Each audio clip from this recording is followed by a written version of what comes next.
right. Let's light this candle. Yes. Oh. All right.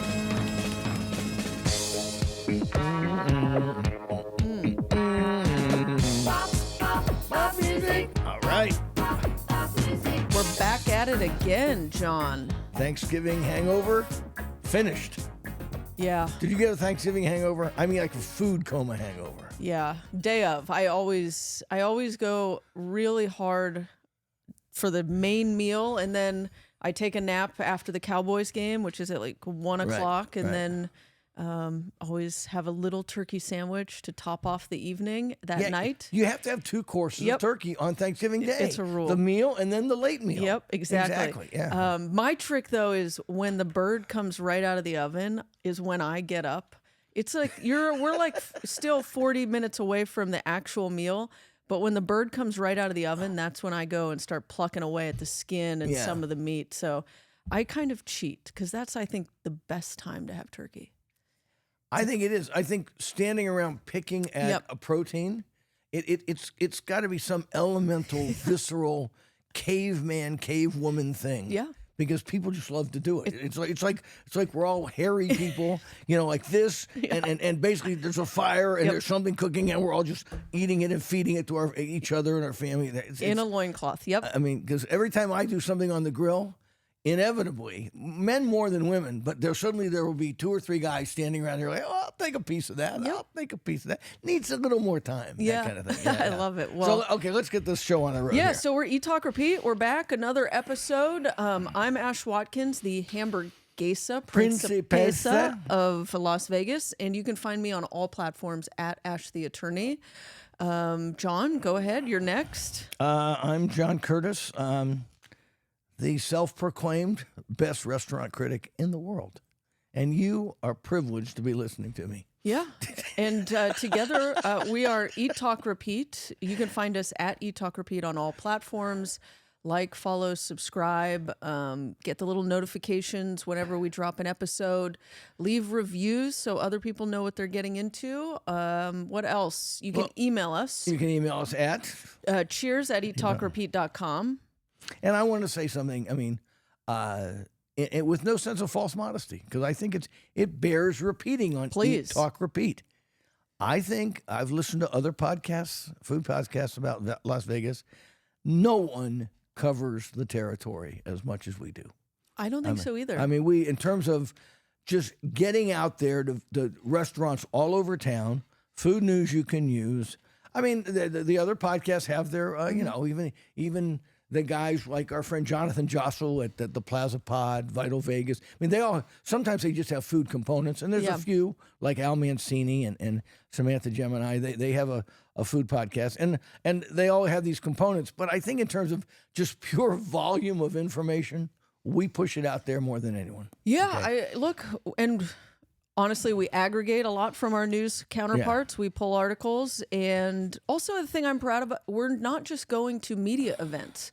We go and test these things in these restaurants in the real world. We're not just getting the light bites that they're passing around on opening day. And then saying, and here's my 30-second video, and the move here is da-da, and then you have to get this and get the anyway, enough of that. But yes, we do. I think I've said it for years. I eat out more than anybody in Las Vegas ever, and I still do. You do. I'm an old white-haired guy. I mean, this started when I was a young, vigorous, masculine young man, and now I'm old and white-haired, and I'm still going to 10 restaurants a week. You are. It's impressive. I can't keep up. I get exhausted looking. Neither can my wife. Food gal's a champ. Yeah. So anyway, we got some things. Can I talk about what we're going to talk about today? Yeah. Well, just give you an example where we've been post Thanksgiving. I went to Ronnie's Vegetarian Indian Restaurant, Ronnie, RANIS. Hit up Holstein's because I was drunk one night and I needed a Hamburguesa Principessa hangover cure before I went to bed. Smart. So we took down a couple of big juicy cheeseburgers at Holstein's. Pho Saigonese, which is quickly becoming our favorite Vietnamese on Spring Mountain Road. Le Café Central, we'll talk about that later. we went for dinner. Our dinner plans got scotched, and then we ended up at Manzu instead. Dominic Ansel, Peter Luger for a meat fest with the boys. Dominic Ansel getting ripped off with the $10 croissants they have.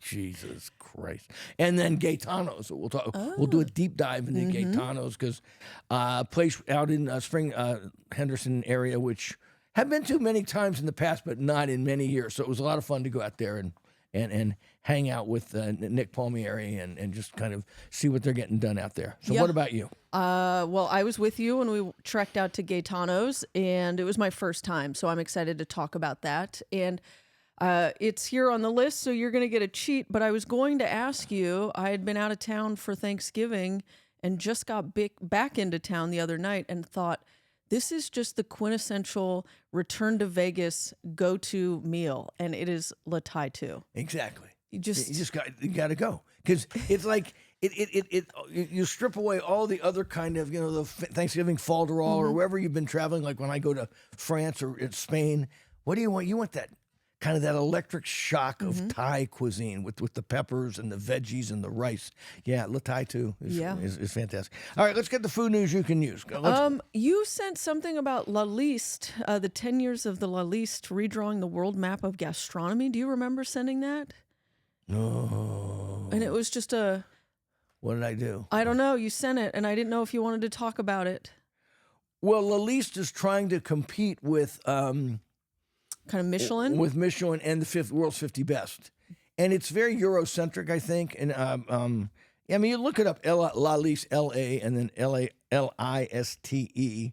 I mean, and it tries to cite the best restaurants in the world. And I kind of think what was on my, I mean, this was like 2 weeks ago I sent it, and I forgot to look at the notes before we started. It was all very European. Yeah, very European. And, it's part of that best of listicle thing, which, the internet is just it's just an avalanche of these days. And a lot of good places on there that I've been to in Europe. I mean, Guy Savoy, here in Vegas, and there's always in the top 10. But part of it is...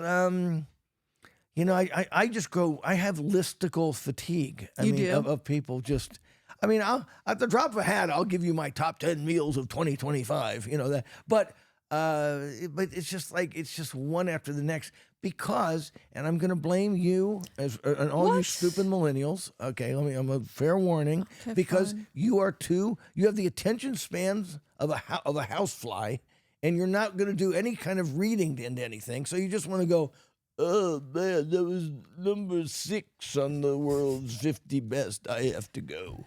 And that's all you want to see. And you don't want to know anything. You just want somebody to give you a quick and easy not even cliff notes. Cliff notes, you had to read actual paragraphs of things. Listicles are just, you see a number and go, it's the 3rd best restaurant in the world, according to these people.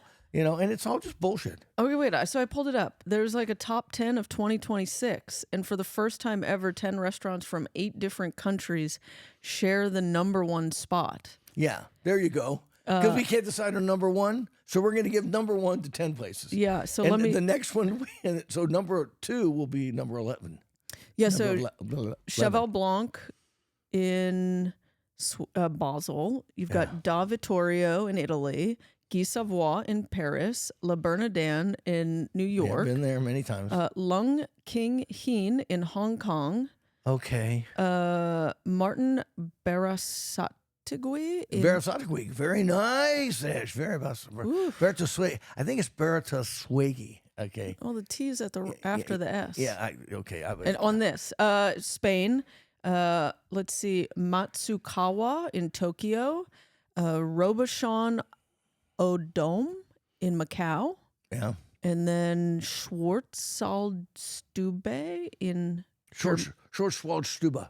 There you go. In Bergsbrunn of Germany. Yeah, I've been there. You've been there? It's very good. Yes, yeah. The great German fancy restaurants are underrated in the world because they're just as good as what's going on in France and Italy sometimes, but they just don't get the traction. But yeah, I've been to the Schwarzwaldstube.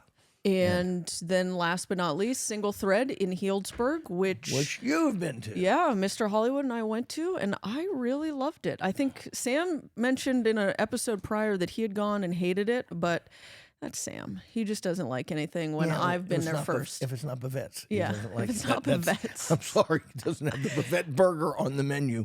But again, that just shows point. So I've been to maybe of those 10, I've been to 3 or 4 of them recently. I don't know. I understand it's a quick and easy way for the restaurants to get publicity and for the people to create the list to get publicity for the list so they can sell advertising for whatever their advert. But after a while, I just get fatigued. And I mean, I look at that and I go, we're going to give it to the number one spot to 10 places and just go around the globe. I mean, it really is getting into participation trophy territory here. Yeah. Okay. And you get a medal. And you're Oprah. number one. And you're number one. And you're number one in Hong Kong. And you're number one in South America. And it's like, yeah. Anyway, I think you should be able to read up on restaurants.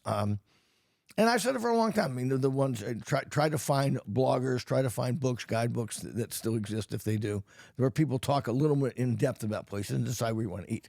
And I'm starting my research this month because we're going to go to Scandinavia, the food gal and I, probably in the early summer of next year.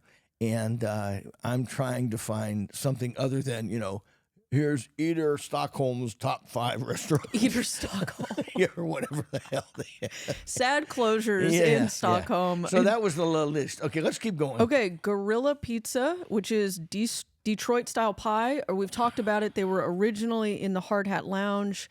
Robbie Cunningham. Yep, and they closed down when I think it was the shuffle over at the Hard Hat Lounge, and they've been searching for a brick and mortar. They are now open at the Soho Lofts in the Arts District. Yeah. And you said back in the day when they were at Hard Hat that it was some of the best Detroit pizza you had had. I would agree.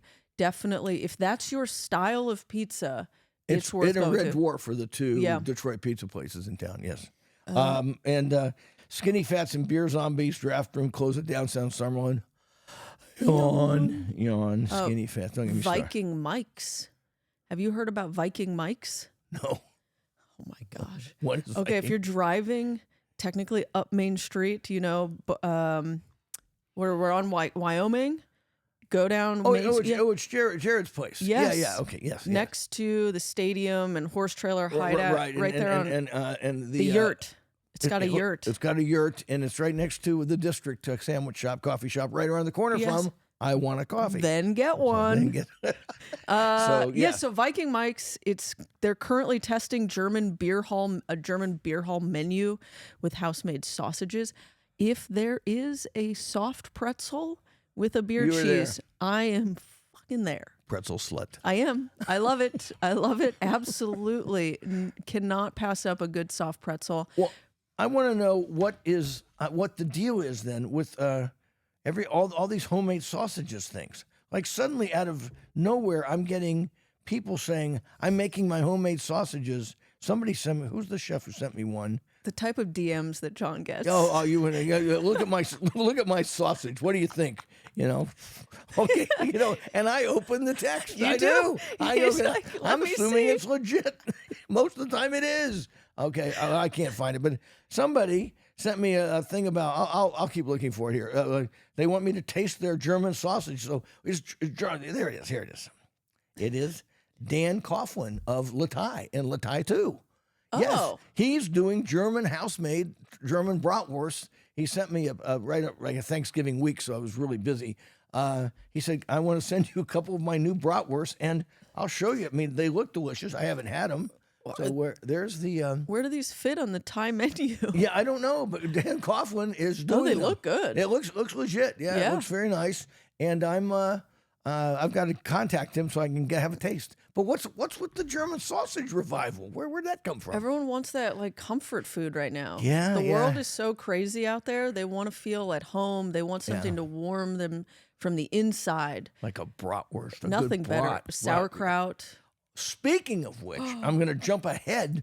So yes. Oh wait, Viking Mike's December 15th. Target opening on Main Street. On Main Street. On South Main Street. Okay.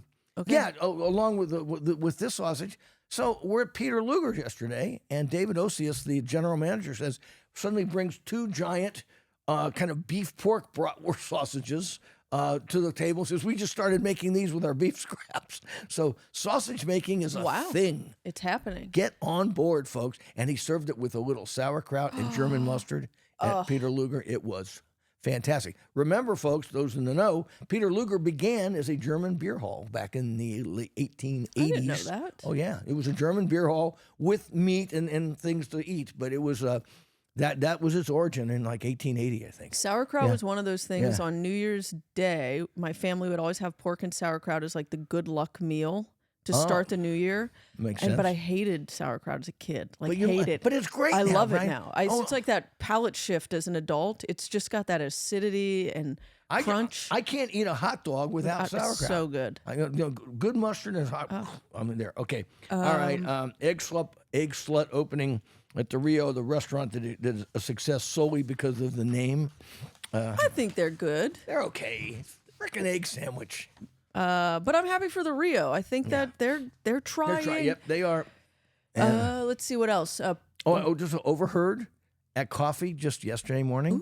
I'm sitting somewhere and somebody behind me is talking, and they're going, "Yes, and I heard this place in the Rio, High Stakes, is really good." And I'm like, turn around and go. Then I was going to say, because of us, of course. But no, You heard that from us. Yeah. So anyway, okay, keep going. Food news we can use. With Love Always, the popular Vegas Smash Burger is also going into an off-strip casino. They're headed out to Red Rock in the spring. That's a good move for Red Rock and for With Love Always. Very good. Agree. Yep. Brewing Company and Arts District to close next month.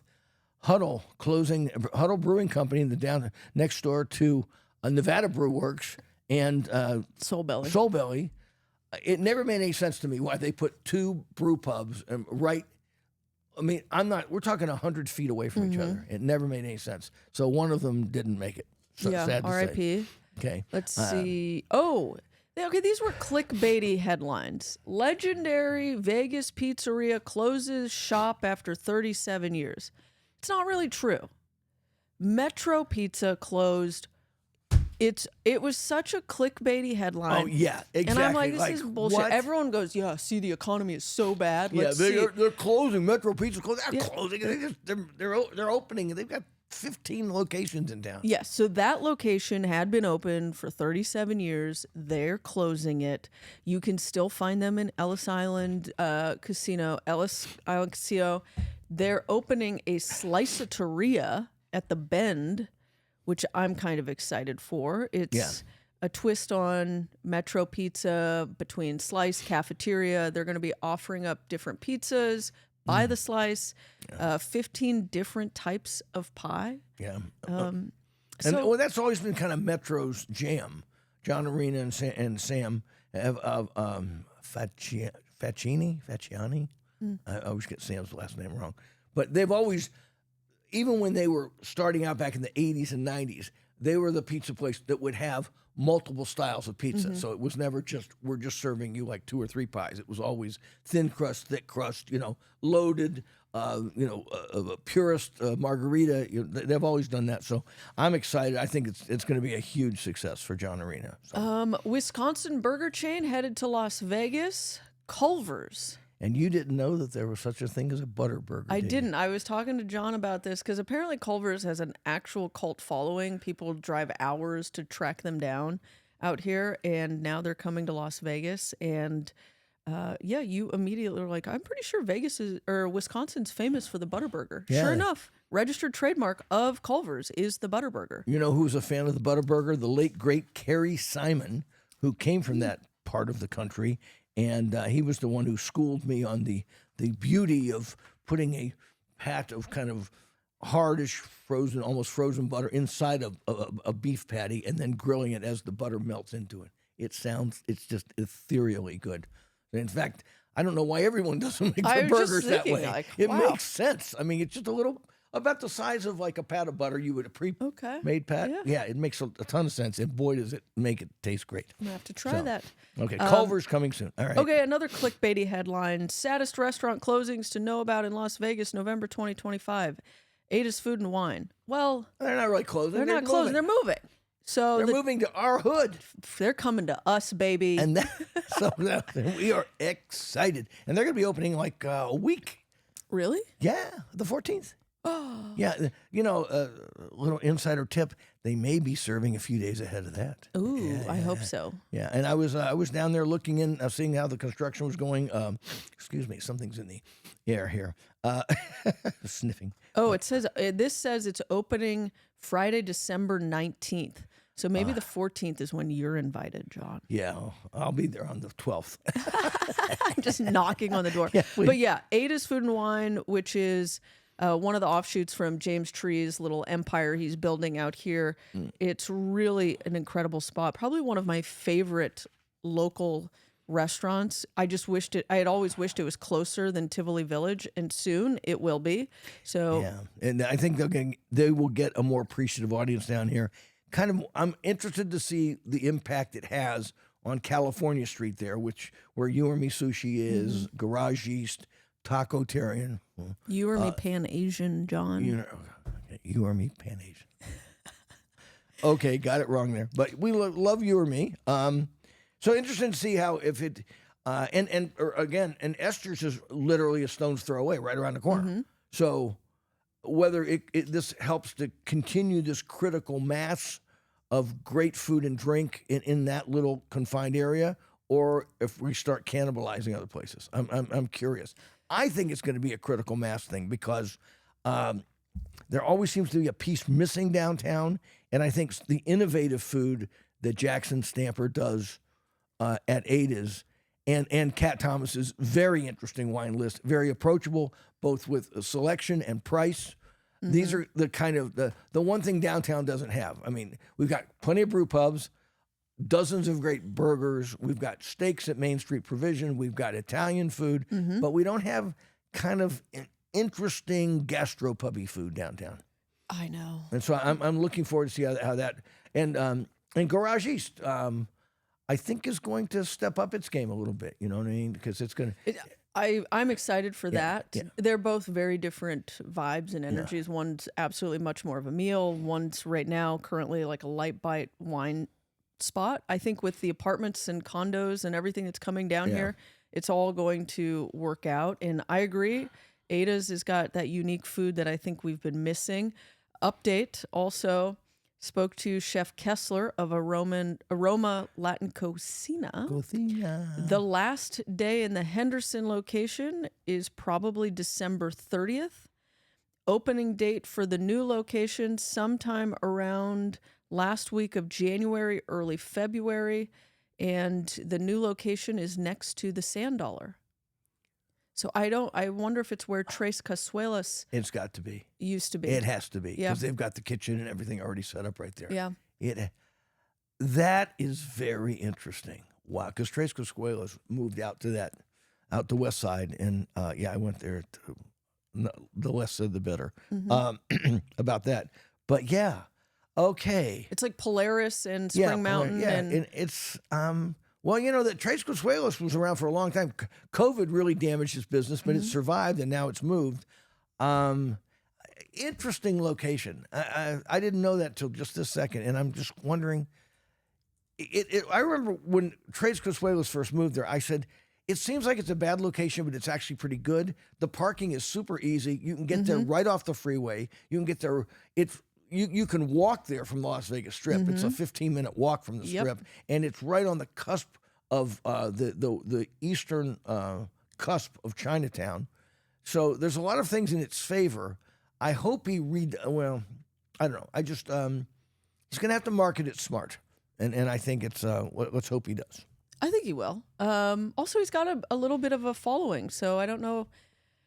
I think it'll get that energy. I'm just also happy it's not deep in Chinatown and in like a little strip mall again where you're fighting parking. I'm excited about this. It's funny you say that because recently we were going to Chinatown with another couple, and the conversation, the whip around, when you get text chains going and everybody's talking, all we were talking about was where can we go for an early dinner that we don't have to fight about parking. Yeah. That was it. Look, I am up there with that. Like sometimes some of the restaurants on Spring Mountain Road, I just don't have the fight in me for that. So. Okay, so now here's some bad news for you. Sorry, I have to. I know this is going to depress you. So ran into some insiders about what's going on at the Pepper Club. We're fans of Weena Zhang. We know she's doing a big Midtown thing there, and looking forward to it. But the Pepper Club will close in December 20th in a couple of weeks. It's going to be remodeled and reopened next year. It's going to be an entirely new concept. And my insider information is that it's going to be, it's been a leasing arrangement with the same owners of Maxie's at the Link, right? And which is sort of an American exaggerated American comfort food. And so that's probably the incarnation it will take when the Pepper Club leaves. So Bruce Coleman's gone, and I asked a few questions of some of the insider I was talking to, and it really comes down to something I can't blame Weena Zhang about. I mean, she's a developer. She owns a hotel. She's building condos. She doesn't want to run a restaurant. She doesn't want to run an in-house restaurant, and who can blame her? So it's really a man. And the Pepper Club originally was with that Todd English, and then it was with Bruce Coleman. But it was also an in-house operation. This way, it's just a lease, a four-wall, whatever the lease terms are. The new operator comes in, runs it, manages it, shares the profits, whatever, blah, blah, blah. It makes more sense. Yeah, I think that actually does make more sense. But I don't know what the food's going to be like, but I've never check been out to Maxie's. Maxie's. I don't know. Yeah. See, I don't go. What's that place that you were talking about a year ago? I love it. Was Diner it Ross Diner and Ross? Disco Show. That they've already they rebranded it again. Remember, it was a steakhouse. It was. It's now a steakhouse. Okay, it was a comfort food place first. Yeah, late right? night diner. Now it's a steakhouse. It'll be Italian. But that's a next year. great spot. I know you shit on it, but all those absinthe shows are really like if you're a local and your friend is coming into town and wants something to do and go on the strip. Absinthe shows are my go-to. I think they're very fun. They're edgy, so be prepared. But Disco Show is a party. You're part of the show. You get to dance, and then there's a great little bar, restaurant nearby. So and dancing, I'm all over that. Yeah. I know. Roller dancing. Start the music. I'm devastated about the Pepper Club and Bruce Coleman's iteration being lost. I loved it. I will find that chicken parm elsewhere. It was my little crutch. But I did get a tip that apparently. Baja Mar Tacos is going on Main Street in the Arts District across Charleston. Okay, very good. Kind of by past Taverna Costera over that way on Main Street. That's a good idea. So wow, because talk about a challenging location, Baja Mar. I mean, where you have to basically take a shovel and sweep the vagrants out of from beside the front door to get a good taco. You actually have to ring a doorbell, and they will let you in. If they think you're actually there to buy tacos, then they'll let you in. And then they have the whole glass thing there, so you're eating, these really good fish tacos, and there's some guy who hasn't bathed in this decade, is standing there looking at you from behind. You know who else has that problem? Who? May Dailies in their bar area. Because it's right on Las Vegas Boulevard. So sometimes you're sitting there having a lovely glass of wine and you just look over and you're like, oh, there's a man hurling in a trash can. Ooh, okay. But I was going to say, I had another food news thing that I flashed. You have that when you flash on something and then you said something. You didn't interrupt me. You were just talking and then I flashed and then I responded to you and then you can't remember it. Pepper Club. I hate it when that happens. I'll try to remember it in the break. Okay, what else are we doing here? Older generations. Oh, this is Gen Z and millennials are more likely to travel for food than older generations. A fifth of it's a survey. I saw this article. A fifth of Americans have planned a trip solely for the food, according to new research. Ah. Yeah, found 21% of travelers have taken a trip specifically for food for their destination, with younger generations more likely to have done so than the older. Yeah. Because with cameras in hand, so they can. Yeah, they want. Well, they have to. If you don't take a picture, it didn't happen. It didn't happen exactly. If it's not on Insta, he never ate it. Okay. Yeah, I let's see what else do we got. Oh, There's an article about New York restaurants taking a stand against food influencers demanding free meals, which I completely agree. That's such bullshit. Yeah. Well, when did we give influencers this much influence? Yeah. You know, I mean, Yeah, no, it's when it's kind of like what you were talking about, where the dynamic shift. yeah. Like influencers think that they own it now, and Yeah. that they have to. That my 100,000 followers are worth to me, you catering to me. Yeah. Well, because again, remember we talked about this a lot a couple of years ago. They're just advertising platforms. I mean, the idea that they're foodies or they're gourmets or epicures is done. I mean, they're just creating whether it's a hot chick or some guy who loves stuffing giant burgers in his mouth or whatever he is. He's just marketing. He's a marketer. Yep. And he's like a human billboard, and he's walking around. I could say this. My wife, the food gal, used to sell billboards. They are human billboards saying, "Look, do you want to post on my billboard?" Yep. Yeah, so and I need $5,000 for you, and they're pushing back. Well, don't push back. Just don't pay them any mind in the first place. Yeah. Have you seen the thing on social media where the sole owner? I saw several of these where a guy goes, some influencer. He's just sitting there in front of his restaurant going, with a sign that says, "Some influencer wanted me $2,000 for me to eat at my restaurant, so I'm just going to sit here and ask you to come in." And he just sits there. I like that. Please come to my restaurant. And I just saved myself $2,000. I like that. And then last on my list of food news, generally we like to keep things to local restaurants and non-chains, but this is pretty cool. Blaze Pizza and influencer at Las Vegas Foodie have created an exclusive holiday pizza. And the reason this matters is with every purchase of this holiday pizza, it goes to help feeding local families this Giving Tuesday. So, all right. Well, yep. Okay, good for them. Yeah. Okay, why don't we take a break and we'll get into our restaurant rundown? How's that? Please, let's do it. I'm the best. Personal injury law has been the same for a long time. The best. Big egos, greed, and sleazy schemes. We've had enough.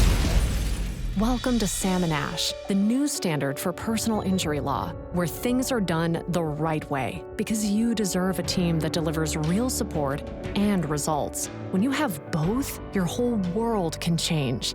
Sam and Ash Injury Law, because you deserve what's right.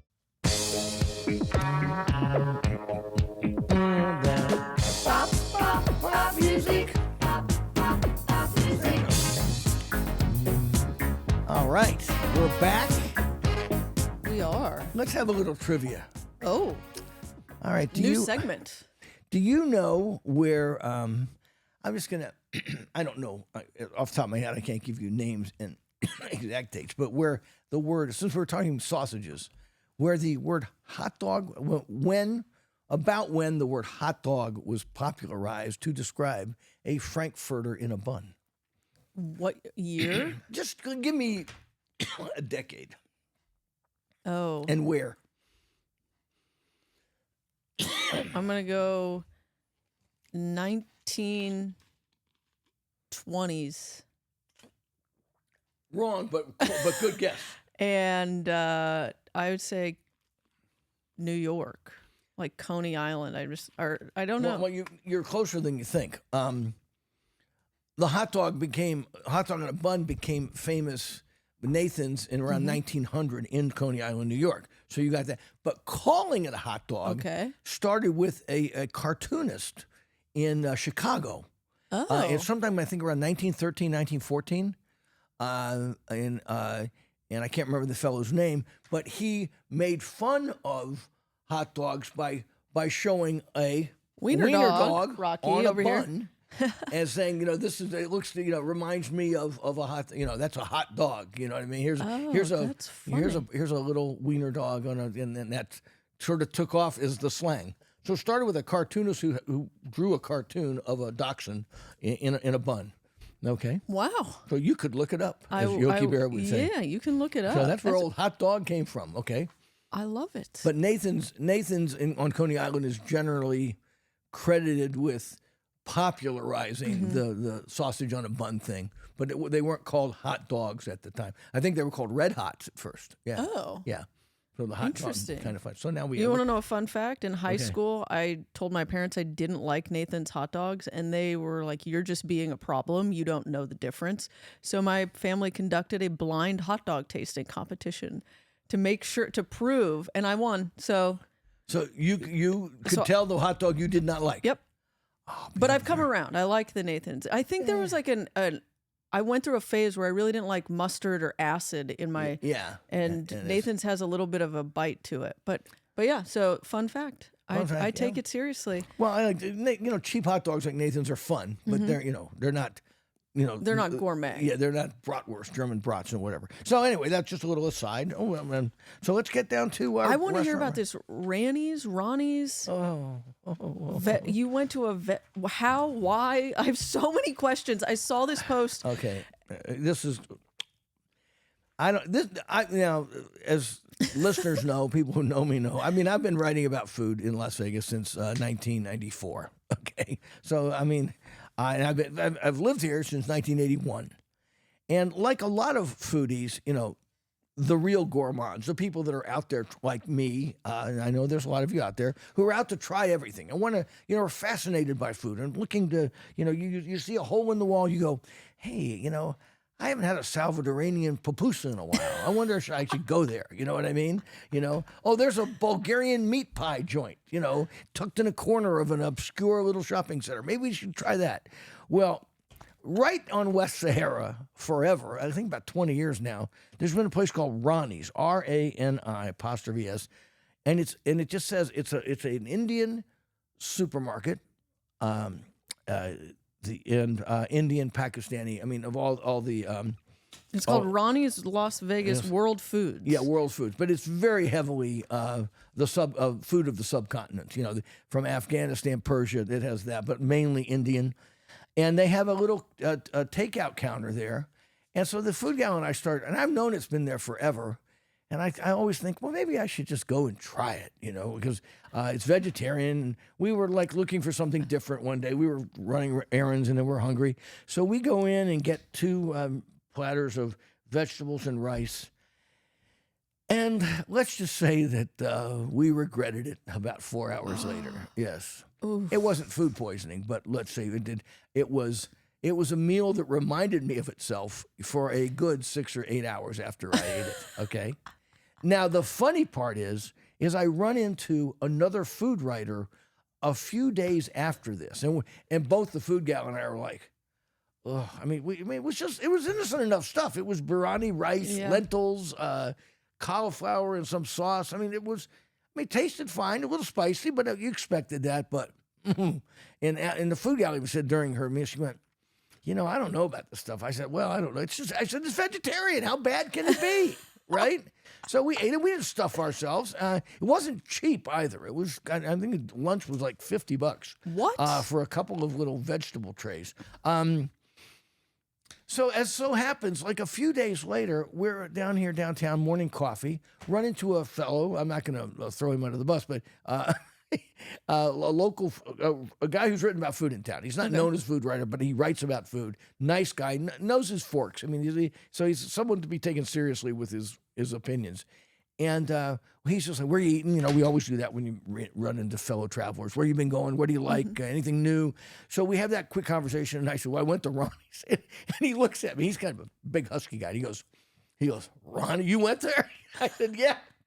He said, I never told you my story? I went, no. So he proceeds to tell us his 5-minute story of he had a much worse experience than we did, okay, years ago. And he says, never again. So it was just so coincidental and funny that way. So and my takeaway was literally that maybe with some things, maybe it's the ghee, maybe it's the how they process it. You got to be used to this kind of food. Yep. Some of the stuff just doesn't digest well if you're not used to eating it on a regular basis. And this stuff is very strongly seasoned food with herbs and certain oils and things. And if you're not used to it, it probably just doesn't agree with you very much. Yeah, exactly. So that's all I'll say about Ronnie's. But it's a funny little story. Went to Holstein's because we were drinking. I did some pub. I ended up at Garage East polishing off a bottle of wine. Then you were at Petit Bohème, I think. Petit Bohème. It was one of these impromptu. You know how sometimes you have the best time when you run into people and Yeah. suddenly you're at your third bar. But one of the great things about Garage East is for a long time they don't care if you go bring food in. Yep. So we've been drinking at Petit Bohème with our friends. We order a bottle of wine, I think 2 bottles of wine, and we're sitting there slugging down the wine. And I'm just getting now I'm on my 5th or 6th drink, and my buddy and I go, we got to eat something here, right? So we go over to Holstein's, get a couple of burgers, and bring them back in there and drinking very expensive Italian wine with these great cheeseburgers. I like the simpler burgers. I like better at Holstein's. And I did one thing called the Nom Nom Burger that was had so much junk on it with bacon and I don't know. There was just a lot of stuff on it. And my buddy grabbed the simpler cheeseburger, and that should have been my move. Yeah, their like classic burger is Right, exactly. very good. They also do this barbecue green chili burger. I think is How did I miss this? I love it. And then they were running a special. I don't think I ever talked about this when it happened. They were running a special on Instagram. They were showing they would do secret menu items, and they did a French onion burger. Yeah, you told about that. You said it was I great. did. Yeah, My gosh! And it was just like grilled onions, Swiss cheese, came with an au jus. Yeah. Oh yeah. So no, I tend to be a purist. Same with pizzas, anything like that. I don't need all of the excess or all of the toppings. I just want to focus on a few really high quality items. Me too. Yeah. Until I've had 5 drinks. And then you just And then I go, fuck it. I like the Nom Nom Burger. Give me that Nom. That sounds Nom. That sounds great. The Nom Nom cheddar cheese, house potato chips, pickles, Potato chips. Yeah. No. Yeah, it was just a mistake. I mean, it's just not my style. That's all. But a lot of fun. Then with the pho, Saigonese, where the old where Bon Acharawan's he had a restaurant, a Thai restaurant there for a short time. La Moon. Oh, yes, La yes, Moon yes. is now called Pho Saigonese, and it is a really nice, fun little build out. Very fun and very Vietnamese inside. Huge with the local Vietnamese community because every time I've gone there, we're the only non-Vietnamese people in the joint. Oh, that's a good And sign. Friendly service, picture menus, which you doesn't confuse. They line up the ingredients, show you just what it's going to look like, and it comes out looking just that way. I think it's kind of a mini chain. I don't know where it's from. It's kind of a slick operation. What's your go-to order when you go? The food gal loves the broth and the pho. She thinks the pho's good. And I had Vietnamese steak and eggs, which was great. It was like a marinated beef that's sort of pounded until it's very tender, almost like a Salisbury steak, but it's got that sweet fish sauce kind of tang to it, and with eggs, and it was great. I mean, it was just a really, and that's about my 3rd time there. And then we've had some of the goi kun and things, and I've had the bun bo wai, which is the big spicy northern Vietnamese noodle soup. So everything I've had there has been very good. I mean, I love that Yen Viet kitchen down the street, but it's very small, it's very limited menu. This is more, it's a big menu, so you see a lot of families in there with a lot of things. So if you're craving pho, go to Pho's Vietnamese and tell them John Curtis sent you. Wait, before we go to your next one, back to Holstein's, I want people to know they actually have a really great menu. It's not just a burger spot, and it's not just those boozy milkshakes. They have a lot of like little bites, like kind of wings. They do buffalo wings, right, with the blue cheese, which is great. Yes, and they do these like pastrami bites, and good salads, quality stuff. So, I often recommend Holstein's downtown for people looking for a more casual restaurant to hit up because Esther's you probably aren't getting into on last minute. Bar Bohème's a little too fussy for some people. Right. Most people aren't into barbecue. Main Street Provisions and Holstein's are my go-tos. And yeah, you can walk between them. Yes. You don't even have to walk. You can almost lean over and be the one. And the service at Holstein's is top-notch. So Le Café Central, real quick, we were going to go to dinner there because they announced and they'd sent a text message it was good dinner, and we're on our way there and it wasn't open. But so I went back, had a great galette there last Sunday my wife. What's the story on dinner? Well, she asked Okay. one of the people, and the owners weren't there, but she asked, and they said, well, it didn't work out. I think they opened and they just weren't getting any back. So they started and stopped almost immediately. And I think Le Café Central is still finding its way on Chinatown and Spring Mountain Road. Peter Luger had a meat fest with the boys. I'm here to tell you, I mean, and these are big, beefy guys who eat out a lot, and I'm not sure you can beat Peter Luger's meat. I mean, the steaks there are fabulous. I feel like that's a quote somewhere. You can't beat that meat. But we have the order with our guys. We get a porterhouse. We get the ribeye, 2 cheeseburgers, and every appetizer. Wow. and we take it all down. Okay, so Peter Luger. I mean, it's a lot of people. It's not as inventive or as multifaceted as Bizarre Meat or Cut or places like that. But the steaks themselves are just nonpareil. They are fantastic. And I think as far as it goes for lunch, finding a really nice lunch spot anymore is kind of tough.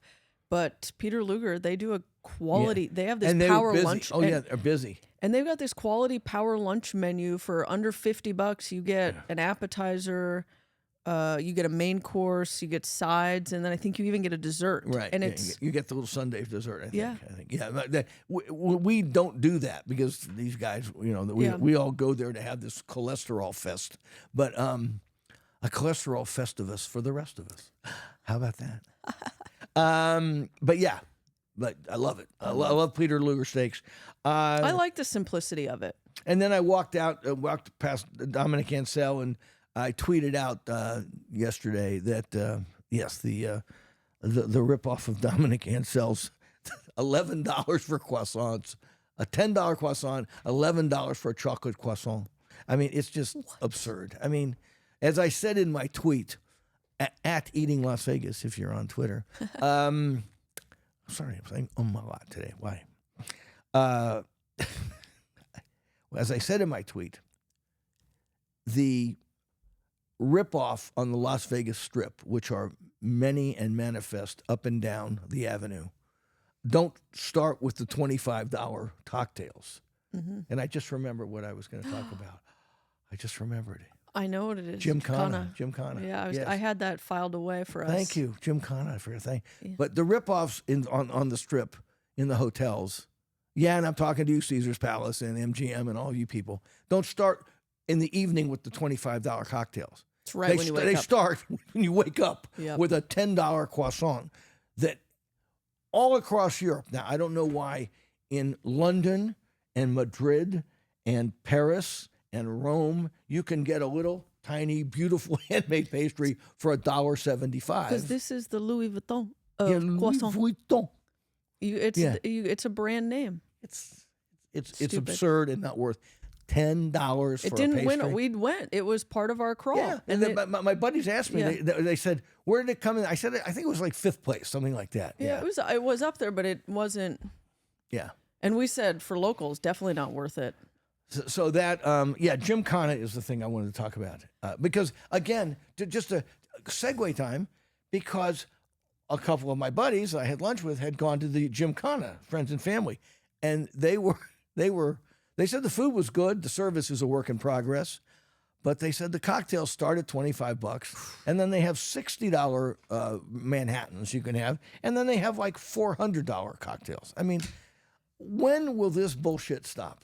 I mean, it's just... I don't know if it will, John. There's going to have to be a turnaround, but I think it's absolutely frustrating. Yeah. And a $60 cocktail, and again, as I've said many times, these fellows that I dine with all the time, they are not poor people. Okay, they are big tippers. They spend a lot. They enjoy life. They're successful men and women. And so they're not people that are like looking to cadge around the edges and gripe about small things. But my one buddy said, "Yeah, you get 3 drinks with a tip, it's $100. One round of drinks with tips, they're paying $100 right out the gate. I mean, right out of the gate. I mean, that's just you know, I don't get it. What'd they think of the food? They liked it. They said it was Tamba-like. I think one of them said he would give the edge to some Gymkhana dishes over Tamba. But he said very much kind of modern Indian, not hot, spicy, but full of spice, beautiful presentations, kind of small portions, but beautiful, elegant and beautiful the way they bring it out to the table. And he said it's kind of a Tamba like. My one fellow said he liked it better. One person said it's very similar to what Tamba's doing. Oh. So and then we discussed how this new Indian food is suddenly having a moment again around America. And so it sounded like a place to go. They also said that they asked about reservation. They said, well, we're fully booked 6 weeks in advance, which all of them called bullshit on. It is bullshit. Yeah, we're fully committed 6 weeks. Not really. Yeah, because the world is clamoring for Indian food. No. On Yeah, the I Las went to- Vegas Strip. I think that what they're doing is they're holding back all the reservations and allowing and staggering and releasing as they seem fit. But Yeah. Well, they're trying to create what's that word? FOMO? Well, FOMO. It's artificial scarcity demand. Yeah. I heard that phrase today on the internet, and I thought it's what you see at this time with shopping. Suddenly, somebody releases a product. It could be a cronut. It could be a piece of pizza. It could be a cupcake or golf equipment. It could be a lot of things. Artificial, scarcity demand. People suddenly think they have to have something because if they don't, they're not going to be able to get it when it's quite easy to get it anywhere. So. Well, I'm excited. I want to go try out. I do check wanna out try Gymkhana. Gymkhana, I've yeah. heard some people say it's almost too authentic, too spicy. Everyone I've talked to has said it's extremely pricey. Yeah, they said it will be pricey, and especially if you have $60 cocktails. So there's that. So let's talk about Gaetanos. That's the superstar today. Yeah, let's talk about it. It's been on my list for a while. I was telling someone, I remember when I first moved to Vegas, I was listening to Joe Rogan, and he mentioned it, and I had no idea where to eat anywhere. I didn't even know of Esther's Kitchen. I had just moved here. How many years ago was this? Like 6. Okay, all right. Yeah. And I just kind of filed it away, and then I found myself in an area of town that wasn't near it, and I just kind of never got there. And then it surfaced again, and I've become kind of friends with Dan over Instagram, and he's told me I need to go, and a lot of people are like, you got to go. Finally bit the bullet, made the trek out there to Henderson, and On a Sunday night. and it was busy. slammed. Yeah, they're doing the biz. Yeah. Very impressive spot in a strip mall, and really loved it. It was a nice, It's like an old school feel to it, doesn't it? yeah, kind of has a Ferraro's-esque feel. Yeah. I'm gonna say it's in that. Yeah, it's in that Ferraro's, level. Manzu, like you Right. definitely feel the love and the passion and the family vibe of it. And I'm trying to remember everything we had. so we started with the lobster ravioli. Look at you, remember? My God, We you're did impressive today. They brought out the bruschetta for us. Bruschetta. They did that. The bread and the oil and vinegar. The bread, they're like focaccia. Their house-made focaccia bread is Incredible. We could've yeah. just- I mean, we almost just sat there we and were ate all it. kind of like, this is marvelous. Can we have more of this and just not eat the meal? Yeah. Yeah, it was. And they bake the focaccia. They get some of their things out. They bring them in, but the focaccia they bake in house. And I'll show you the thing. I'm going to hold this up to the camera. The thing that I'll show you first. Oh, yes. The carpaccio steak Star. was just. I mean, I'm a carpaccio king. Okay, I've eaten it all over the world, and this was just a star of the menu. I mean, it was beautiful beef. It was pounded thin. It had just the right amount of dressing. I mean, yeah, they put the salad with the shaved parm on it, but I just thought the tangy dressing and the quality of the beef. It was just a melt in your mouth thing. That sometimes you just. Carpaccio can be like something you just sort of eat absent-mindedly, Yeah. but this got your attention. I mean, the way it was seasoned, it was great. I'm not big on the mozzarella sticks, but people love them. That was one of the. I enjoyed it. Yeah, it was. Yeah. It's to me, it's They hand make them, and it's got like a little pesto in it. It's very but different. This was the tagliarini bolagnese. Oh, yes. This was fantastic. Is it? It's egg. How many eggs are in that Yeah, thing? like I don't know, a dozen. Yeah. I mean, It's like this really eggy pasta. Oh, it was with a really rich, meat sauce that just took your breath away. And then the ossobuco was great. yeah, the risotto, the and then- saffron What was the star? What was the star? chicken parm, baby. They forced me to order chicken parm, and I gotta say, I kissed a girl and I liked it. You kissed a parm and you liked I it. kissed a parm and I liked it. Exactly. Yeah. So see, in case you need proof, there I am with chicken parm. It's not my style of eating. It's very American Italian. Real Italians kind of cringe when they even think of it. But I mean, if you're gonna order chicken parm, I mean, Gaetano's is the place to get it. Love their wine list. I like the way Nick has redone the place. He has a beautiful bar he brought in from Italy. It used to have a bar, but it was kind of small and tucked away. I mean, it's just like a big, friendly Italian restaurant, and they do a lot of things well there. So I'm not going to get out there all the time, but man, I can see why it's so successful. It was really incredible, and it was fun talking to Nick and hearing his story and passion behind everything they're trying to do with their pasta program, with everything. And and he's on the floor, like he is working the room. He reminded me, it's the old school, it's the old Serial Macchione thing of, touching every table, walking around, introducing himself to people. Is everything all right? And also doing things like taking orders, bussing the tables. I mean, that's just old school that you don't see anymore. So I was kind of blown away by, and I think it's just gotten better. I mean, the Gaetanos I remember from maybe 15 years ago this is a little more ambitious. I think he's trying harder to be a little more authentic, and he's upgraded the wine list. So it's a great place. Yeah, Henderson's got a gem of a local restaurant right there. So, so that's that, and let's get to some reader stuff before we. Yeah, we have an email from Kathleen D. I just saw a Featherblade sign in the shopping center at Fort Apache and Tropicana. Moving or expanding? I have not heard of this location. I know Featherblade just opened their second spot up in Centennial Hills. So that gives them the location on Charleston and Durango. And then I think the Centennial Hills location is technically like Durango and the 11 or something. And I haven't been up there yet.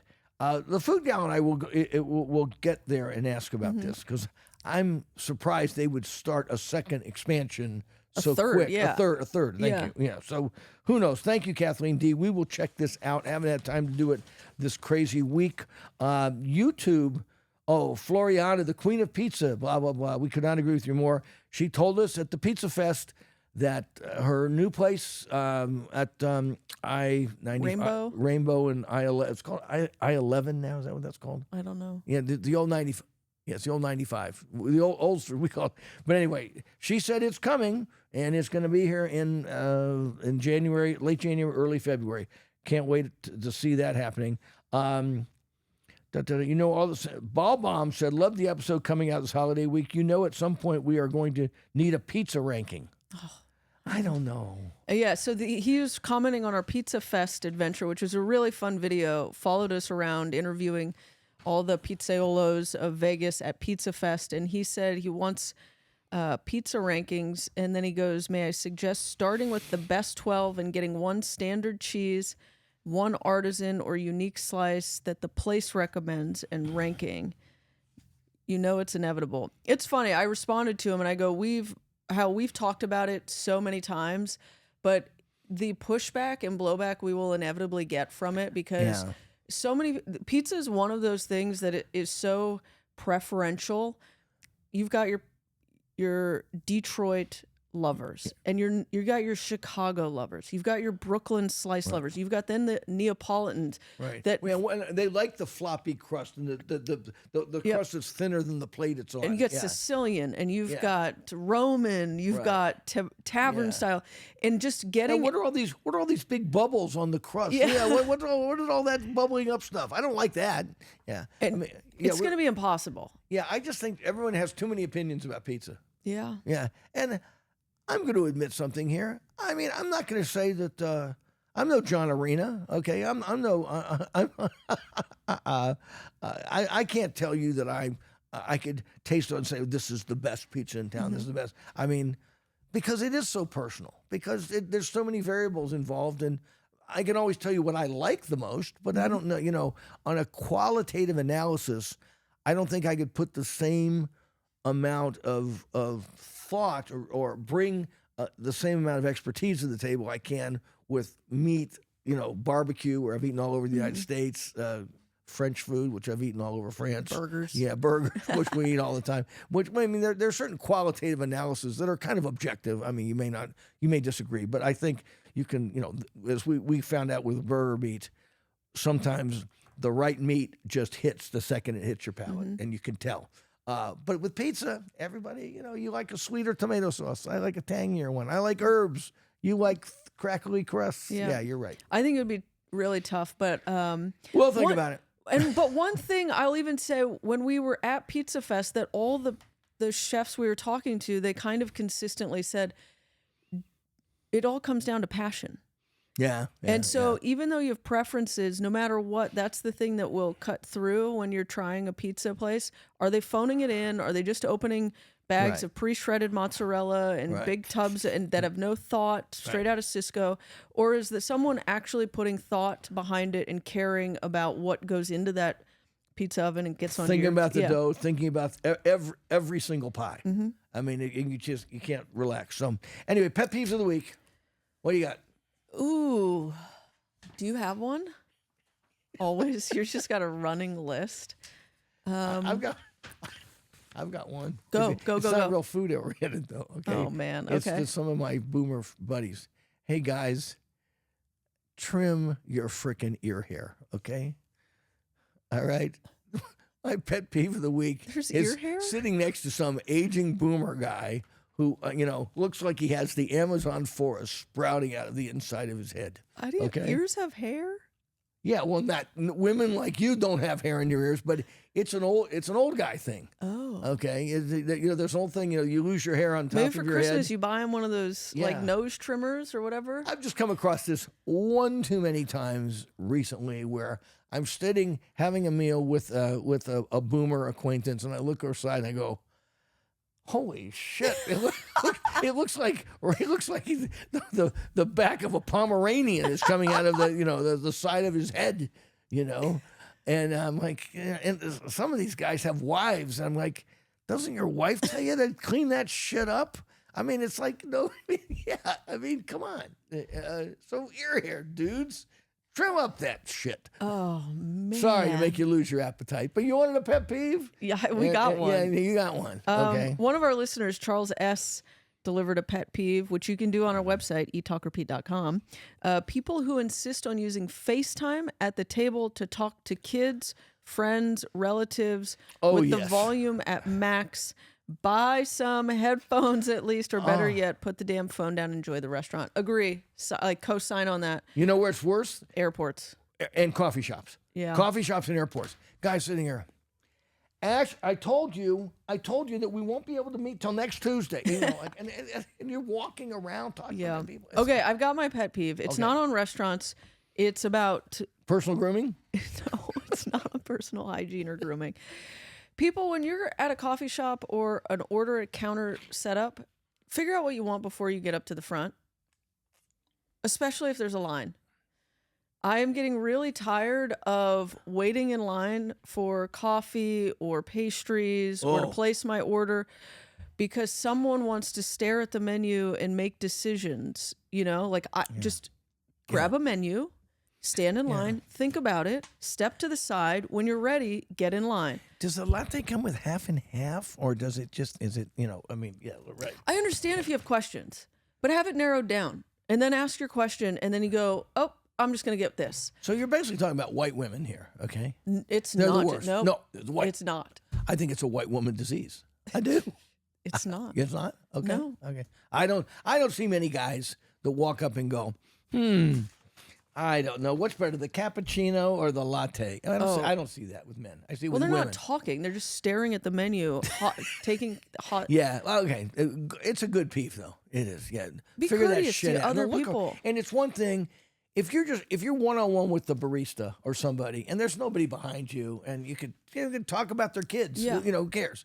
But you look around, there's 3 people waiting to order, and you're like, we could do a whole show on it, but there is a whole mind shift on the entitlement and the egocentrism of people these days. Like, it comes down to even when you're driving, you'll see people cut across 3 lanes so they don't miss their exit.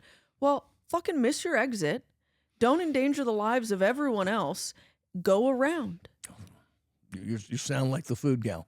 Well, if you are not prepared enough to order or to make your turn or whatever, it's okay. You just have to suffer the consequences of your stupidity. Yeah. Which is you have to step to the side and you have to wait to order after 3 other people who came prepared to the coffee shop already. Well, let's riff on this just for a second. What's the thing about? I put this up on on reels you put on Instagram, just little short things that are kind of funny. There was a gal who did this thing about when you're totally in the weeds as a waiter, and the crazy people you get in the people that will go, we're ready to order, we're ready to order, we're ready to order, and then she gets there, she's in the weeds and she's got 20 tables waiting for her, and they're like, well, I don't know. Maybe talk to her. Are you ready to order, Sammy? Are you ready? That kind of thing. Well, one of them is the chatty person who suddenly, when the waiter or the barista or the person there suddenly wants to have a conversation with them, and you can tell they are very busy. They got a lot on their mind, and it's like, oh, really? Well, do you like the chicken parm or the bolognese better? I mean, what do you, you're like, lady, again, just white order. Lady, just order. Okay. All right. That's it. End of rant. Okay. I'll quit picking on white women. Oh. Okay. Oh, yes. But people, be courteous. It goes back to, I think one of my other pet peeves is if you're sitting at a bar and you're sitting at an open bar, you take up a seat and then you notice people are moving around. Be courteous. Move. Make room for other people. I did that the other day at my favorite coffee shop, Desert Wind. I'm sitting at a big table, and suddenly 4 people walk in, and I see there's 2 extra chairs. It's obvious. What am I? Just one guy. I can go sit by myself or somewhere. So people just don't think. We're all in this fucking shithole of life together. Be courteous. Make it easier for people. Is that going to be Sammy? We're going to name this episode "Shithole of Life." Okay, she's writing down "Shithole of Life." Shithole of Life. All right, with that, you've wasted another hour with us. Oh my gosh! All right, bon appetit, mes amis. Yep. Follow us on socials. Let us know your thoughts.